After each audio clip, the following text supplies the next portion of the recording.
है अपना diamond only world and in diamond ores को देखने के बाद मन तो कर रहा है कि इन सारे के सारे डायमंड्स को अभी निकाल लूं, बट अभी के लिए तो मैं ऐसा कुछ भी नहीं कर सकता था क्योंकि हमारे पास कोई भी टूल नहीं था। बट हाँ, हम लोग एक काम कर सकते थे जो कि अपने लिए फूड कलेक्ट करना, क्योंकि मेरे को यहाँ पर कुछ ज्यादा एनिमल्स दिख रहे हैं और शुरुआत में इससे बढ़िया मौका नहीं मिलेगा मेरे को फूड कलेक्ट करने के लिए। इसलिए मैं यहाँ से फटाफट से काफी सारा फूड कलेक्ट कर लेता हूँ एंड फिर दोबारा से चल देते हम लोग इस जर्नी में आगे की तरफ कुछ और रिसोर्सेज को ढूंढने के लिए। और फिर काफी देर चलने के बाद मेरे को दूर से एक ब्लॉक दिखता है जो कि एक ऑब्सीडियन का था और इसे देखने के तुरंत बाद ही मैं समझ चुका था हम लोग को यहाँ पर एक रूइन पोर्टल मिल सकता है। तो मैं फटाफट से वहाँ पर भाग के जाता हूँ एंड हम लोग को एक रूइन पोर्टल मिल भी जाता है। और यहाँ की चेस्ट में तो भाई काफी खतरनाक लूट होती है। इंचेंटेड गोल्डन एप्पल मिलता है और थोड़ा बहुत गोल्ड का भी सामान मिल जाता है, जिसमें से गोल्डन बूट्स तो मैं अपने दोस्त को दे देता हूँ और जो गोल्डन स्वॉर्ड होती है वो मैं खुद रख लेता हूँ। और फिर तुरंत ही मेरे को यहाँ पर एक पिगलिन दिख जाता है और ये आया कहाँ से इसका तो मुझे बिल्कुल आइडिया नहीं है, बट हाँ मुझे ये पता है मेरी स्वॉर्ड नहीं है और इसके ऊपर मैं अच्छे से इसको टेस्ट तो कर ही सकता हूँ।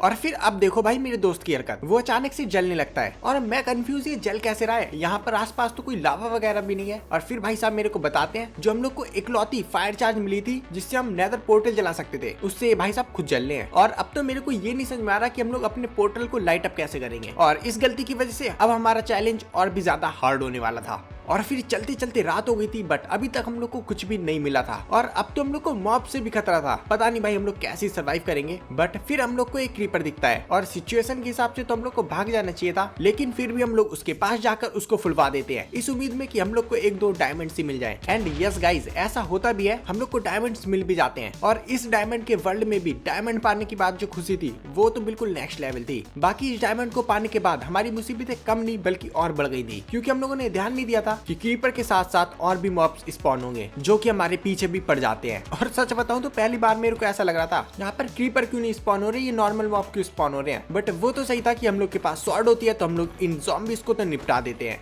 और गाइज ये ज़ॉम्बीज तक तो बात सही थी, लेकिन फिर आ जाते हैं स्केलेटन और तभी मेरी स्वॉर्ड भी टूट जाती है। और इस टाइम पर तो लग रहा था कि ये वर्ल्ड खत्म हो चुका है, बट फिर भी हम लोग कोशिश करके इस स्केलेटन को तो मार देते हैं। और फिर तुरंत ही पीछे से जाते हैं क्रीपर और ज़ॉम्बीज। भाई सच बताऊं इस पॉइंट पर तो लगा कि ये वर्ल्ड खत्म, बट फिर मैं थोड़ा बहुत दिमाग लगाता हूँ और इस क्रीपर से ही इस ज़ॉम्बीज को भी मरवाता हूँ एंड साथ में मेरे को डायमंड्स भी मिल जाते हैं। Let's go. इसी के साथ मेरे पास भी फर्स्ट डायमंड आ चुका था। और यहाँ पर भाई पता नहीं इस क्रीपर को क्या हो गया था, मेरा दोस्त बिल्कुल उसके मुंह पर खड़ा हुआ है, बल्कि उसका रास्ता भी रोक रहा है, लेकिन फिर भी उसके पास नहीं फूट रहा। बट जो भी हो, हम लोग फिर ऐसे करके कुछ क्रीपर्स को फुलवा के डायमंड कलेक्ट करते हैं। और मेरा दोस्त मेरे को चिढ़ा रहा होता है क्योंकि इसके पास मेरे से ज्यादा डायमंड थे और ऐसा नहीं है ये इसने खुद निकाले हैं। मैं क्रीपर फुलवाता हूँ और डायमंड लेके ये भाग जाता है, इसका बदला तो भाई लेना पड़ेगा। बाकी फिर थोड़ी देर के बाद हम लोग के ऊपर दोबारा से ज़ॉम्बीज का अटैक होता है और जब हम लोग इन ज़ॉम्बीज को मारते हैं तो इनमें से एक ज़ॉम्बी आयरन भी ड्रॉप कर देता है और यहीं से हम लोग को हमारा फर्स्ट आयरन इंगट भी मिल जाता है। और वैसे ये इंगट मैं उठा लेता हूँ, बल्कि ज़ॉम्बी मेरे दोस्त ने मारा होता है। और फिर देखो भाई मेरे को एक मस्त वाली ट्रिक पता चलती है जिससे डैमेज भी नहीं होता और हम लोग को डायमंड्स भी मिल जाते हैं। बट एक ही दिक्कत थी कि मेरे पास ब्लॉक्स नहीं थे। ये लो भाई, इसका भी जुगाड़ हो गया, तो फिर मैं इससे भी डायमंड्स निकाल लेता हूँ। और आप लोग सोच रहे होंगे कि मैंने यहाँ पर ये ब्लॉक्स वेस्ट क्यों कर दिए, बट गाइस इस वक्त तक मेरे को पता चल गया था कि हमारे आगे की साइड है एक विलेज, तो हम लोग के बेड का तो जुगाड़ हो ही जाएगा। तो हम लोग को इस वुल का क्या ही करना। बाकी फिर मैं फटाफट से भाग कर आ जाता हूँ इस विलेज पर और सबसे पहले मैं ट्राई करता हूँ सोने का, बट आसपास मॉब होते हैं तो मैं यहाँ पर नहीं सो पाता। मैं फटाफट से बेड उठाकर जैसे तैसे इस नाइट को सरवाइव करता हूँ।